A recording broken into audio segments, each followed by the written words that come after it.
ओम नमो भगवते वासुदेवाय नमः। नमस्कार दोस्तों, आज मैं आपको पाप मोचनी एकादशी व्रत कब है और इसकी तारीख, शुभ मुहूर्त, पूजा विधि और कथा सुनाऊंगी। अगर आपको यह वीडियो अच्छी लगे तो लाइक, सब्सक्राइब और शेयर ज़रूर कीजिएगा।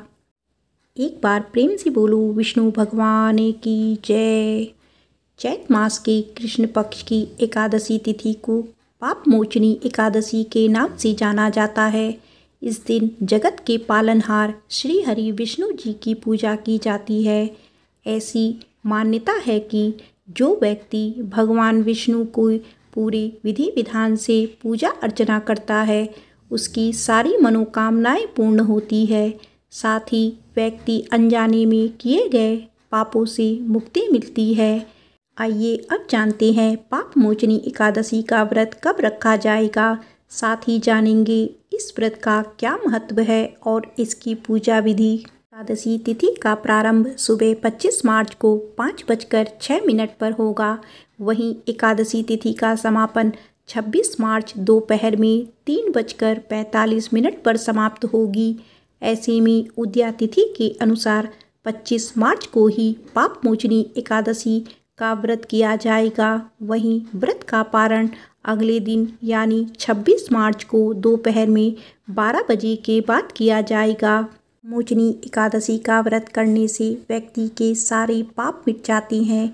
साथ ही इस दिन माता लक्ष्मी और भगवान विष्णु की पूरी विधि विधान के साथ पूजा अर्चना करने से व्यक्ति को धन संपत्ति का सुख मिलता है। साथ ही माता लक्ष्मी का घर में वास होता है। ये अब जानते हैं पाप मोचनी एकादशी की पूजा विधि। सुबह ब्रह्म मुहूर्त में उठकर स्नान कर लें। इसके बाद भगवान सूर्य को जल अर्पित करके व्रत का संकल्प लें। फिर मंदिर की साफ सफाई करके घर के मंदिर में दीप प्रज्वलित करें। भगवान विष्णु और माता लक्ष्मी का गंगा जल से अभिषेक करें। इसके बाद दोनों को वस्त्र अर्पित करें। माता लक्ष्मी का श्रृंगार की सामग्री भी अर्पित करें। भगवान विष्णु और माता लक्ष्मी को मिठाई से भोग लगाएं। फिर व्रत कथा का पाठ करके अंत में भगवान की पूरी श्रद्धा के साथ आरती करें। आइए अब सुनते हैं पाप मोचनी एकादशी की व्रत कथा। अर्जुन ने भगवान श्री कृष्ण से कहा, हे मधुसूदन, आपने फागुन मास के शुक्ल पक्ष की एकादशी अर्थात आमलकी एकादशी के बारे में विस्तार पूर्वक बताया। चैत माह के कृष्ण पक्ष में आने वाली एकादशी का क्या नाम है तथा उसकी विधि क्या है, कृपया करके आप मेरी बढ़ती हुई जिज्ञासा को शांत करें। भगवान श्री कृष्ण ने कहा, हे अर्जुन, चैत मास के कृष्ण पक्ष की एकादशी को पाप मोचनी एकादशी के नाम से जाना जाता है। एक बार की बात है, पृथ्वीपति राजा मानधाता ने लोमस ऋषि से यही प्रश्न किया था जो तुमने मुझसे किया है। अतः जो कुछ भी ऋषि लोमस ने राजा मानधाता को बताया वही मैं तुमसे कह रहा हूँ। राजा मानधाता ने धर्म के गुहात्म रहस्यों के ज्ञाता महर्षि लोमस से पूछा, हे ऋषि श्रेष्ठ, मनुष्य के पापों का मोचन किस प्रकार संभव है? कृपया कर कोई ऐसा सरल उपाय बताएं जिससे सभी को सहज ही पापों से छुटकारा मिल जाए। महर्षि लोमस ने कहा, हे नृपति, चैत मास के कृष्ण पक्ष की एकादशी का नाम पाप मोचनी एकादशी है। उसके व्रत के प्रभाव से मनुष्य के अनेक पाप नष्ट हो जाते हैं। मैं तुम्हें इस व्रत की कथा सुनाता हूँ, ध्यानपूर्वक श्रवण करो। प्राचीन समय में चैत्र रथ नामक एक वन था जिसमें अप्सराएं किन्नरों के साथ विहार करती थी। वहाँ सदैव बसंत का मौसम रहता था, अर्थात उस जगह सदा नाना प्रकार के पुष्प खिले रहते थे। कभी गंधर्व कन्याएं विहार किया करती थी, कभी देवेंद्र अन्य देवताओं के साथ क्रीड़ा किया करते थे। उसी वन में मेधावी नाम के एक ऋषि भी तपस्या में लीन रहते थे। वे शिव भक्त थे। एक दिन मधुकुशा नाम एक अप्सरा ने उसको मोहित कर उनकी निकटता का लाभ उठाने की चेष्टा की। इसीलिए वह कुछ दूरी पर बैठ बीड़ा बजाकर मधुस्वर में गाना गाने लगी। उसी समय शिव भक्त महर्षि मेधावी को कामदेव भी जीतने का प्रयास करने लगे। कामदेव ने उस सुंदर अप्सरा के भू का धनुष बनाया, कटाक्ष को उसकी प्रतिज्ञा बनाई और उसके नेत्रों को मयूरघोषा अप्सरा का सेनापति बनाया। इस तरह कामदेव अपने शत्रु भक्त को जीतने को तैयार हुआ। उसी समय महर्षि मेधावी भी युवा अवस्था में थे और काफ़ी हष्ट-पुष्ट थे। उन्होंने यज्ञोपवीत तथा दंड धारण कर रखा था। वे दूसरे कामदेव के समान प्रतीत हो रहे थे।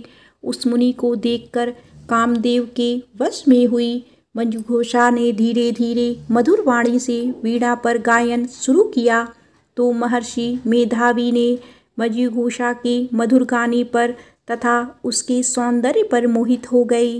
वह अप्सरा मेधावी मुनि को कामदेव से पीड़ित जानकर उनसे आलिंगन करने लगी।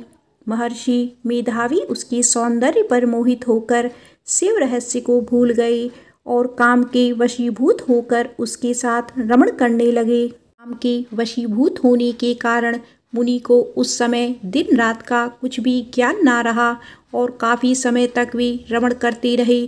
तदुपरांत मयूरघोषा उस मुनि से बोली, हे ऋषिवर, अब मुझे बहुत समय हो गया है, अतः स्वर्ग जाने की आज्ञा दीजिए।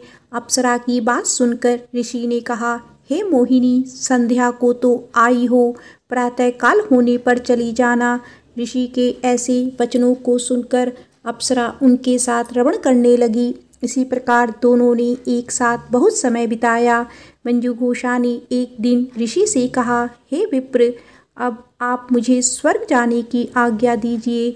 मुनि ने इस बार भी वही कहा, हे रूपसी, अभी ज़्यादा समय व्यतीत नहीं हुआ है, कुछ और समय ठहरो। मुनि की बात सुन अप्सरा ने कहा, हे ऋषिवर, आपकी रात तो बहुत लंबी है, आप स्वयं ही सोचिए कि मुझे आपके पास आए कितना समय हो गया है, अब और ज़्यादा समय तक ठहरना उचित नहीं है। अप्सरा की बात सुन मुनि को समय का बोध हुआ और वह गंभीरतापूर्वक विचार करने लगे। जब उन्हें समय का ज्ञान हुआ कि उन्हें रमण करते 57 वर्ष बीत चुके हैं, उस अप्सरा को वह काल का रूप समझने लगे। इतना ज़्यादा समय भोग विलास में व्यर्थ चला जाने पर उन्हें बड़ा क्रोध आया। अब वह भयंकर क्रोध भी जलते हुए उस तप नाश करने वाली अप्सरा की तरफ बुटकी तान कर देखने लगे। क्रोध से उनके अधर कांपने लगी और इंद्रियां बेकाबू होने लगी। क्रोध से थरथराते स्वर में मुनि ने उस अप्सरा से कहा, मेरे तप को नष्ट करने वाली दुष्टा, तू महापापिन और बहुत ही दुराचारणी है। तुझ पर धिक्कार है, अब तू मेरे श्राप से पिशाचिनी बन जा। मुनि के क्रोध युक्त श्राप से वह अप्सरा पिशाचिनी बन गई। यह देख वह व्यथित होकर बोली, हे ऋषिवर, अब मुझ पर क्रोध त्याग कर प्रसन्न होइए और कृपया करके बताइए कि इस श्राप का निवारण किस प्रकार होगा। विद्वानों ने कहा है, साधुओं की सड़क अच्छा फल देने वाली होती है और आपके साथ तो मेरे बहुत वर्ष व्यतीत हुए हैं, अतः अब आप मुझ पर प्रसन्न होइए, अन्यथा लोग कहेंगे कि एक पुण्य आत्मा के साथ रहने पर मयूरघोषा को पिशाचिनी बनना पड़ा। मयूरघोषा की बात सुनकर मुनि को अपने क्रोध पर अत्यंत ग्लानि हुई, साथ ही अपनी अपकीर्ति का भय भी हुआ, अतः पिशाचिनी बनी। मयूरघोषा ने मुकनी से कहा, तूने मेरा बड़ा बुरा किया है, किंतु फिर भी मैं तुझे इस श्राप से मुक्ति पाने का उपाय बताता हूँ। चैत मास के कृष्ण पक्ष की जो एकादशी है उसका नाम पाप मोचनी है। उस एकादशी का उपवास करके से तेरी पिशाचिनी की देह से मुक्ति हो जाएगी। ऐसा कहकर मुनि ने उसको व्रत का सब विधान समझा दिया। फिर अपने पापों का प्रायश्चित करने के लिए वे अपने पिता च्यवन ऋषि के पास गए। च्यवन ऋषि ने अपने पुत्र मेधावी को देखकर कहा, हे पुत्र, ऐसा क्या किया है तूने कि तेरे सभी तप नष्ट हो गए, जिससे तुम्हारा समस्त तेज मलिन हो गया है। मेधावी मुनि ने लज्जा से अपना सिर झुकाकर कहा, पिताश्री, मैंने एक अप्सरा से रमण करके बहुत बड़ा पाप किया है, इसी पाप के कारण संभवतः मेरा सारा तेज और मेरे तप नष्ट हो गए हैं। कृपया करके आप इस पाप से छूटने का उपाय बताइए। ऋषि ने कहा, हे पुत्र, तुम चैत माह के कृष्ण पक्ष की पाप मोचनी एकादशी का विधि तथा भक्ति पूर्वक उपवास करो। इससे तुम्हारे सभी पाप नष्ट हो जाएंगे। अपने पिता च्यवन ऋषि के वचनों को सुनकर मेधावी मुनि ने पाप मोचनी एकादशी का विधि पूर्वक व्रत किया। उसके प्रभाव से उनके सभी पाप नष्ट हो गए। मंजूघोषा अप्सरा की पाप मोचनी एकादशी का उपवास करने से पिशाचिनी की देह से छूट गई और पुनः अपना सुंदर रूप धारण कर स्वर्गलोक चली गई। लोमस मुनि ने कहा, हे राजन, इस पाप मोचनी एकादशी के प्रभाव से समस्त पाप नष्ट हो जाते हैं। इस एकादशी की कथा के श्रवण व पठन से 1000 गोदान करने का फल प्राप्त होता है।